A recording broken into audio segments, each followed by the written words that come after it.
Welcome back. You're watching In Focus.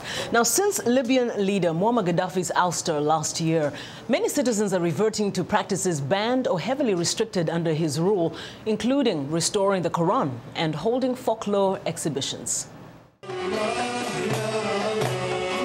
Cultural, artistic and religious expressions such as displayed by these folklorists at a recent festival. These cartoonists are on town, and even this restorer of Korans are re-emerging now that Gadhafi is gone. Many Libyans say the more than 40 years of dictatorship stifled their creativity. The only exception were official events.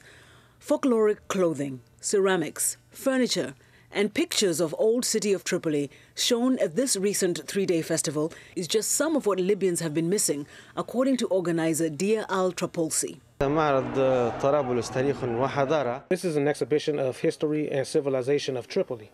The exhibition presents the folklore and heritage of old Tripoli that we almost forgot, including those who are older than us.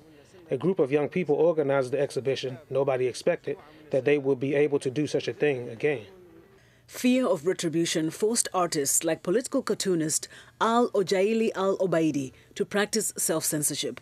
Obaidi has been publishing his work in Libyan papers since the late 1980s, but he says Gadhafi or his officials were off limits.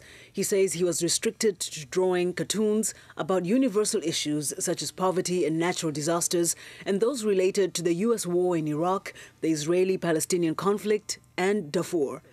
But soon after Gadhafi's demise, one can hardly miss caricatures and images of Gadhafi and other targets of people's anger that are displayed practically everywhere. I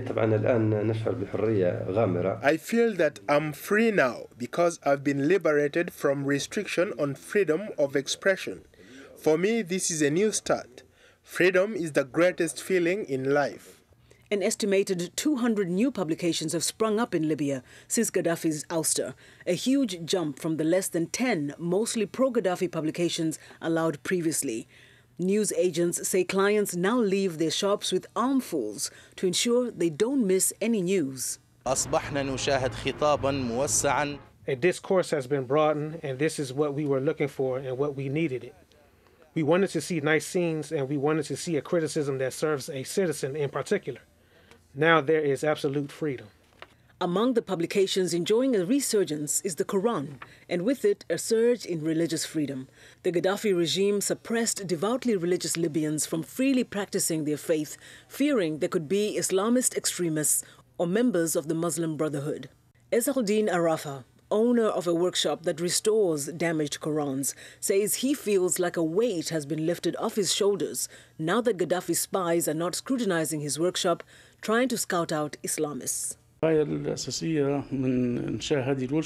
Actually, over the past year since we began this project, we have faced difficulties because of the former regime, in particular the security forces.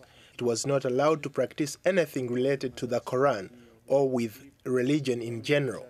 The Korans Arafa repairs at his workshop come from mosques, schools and individuals. His service is free to everyone.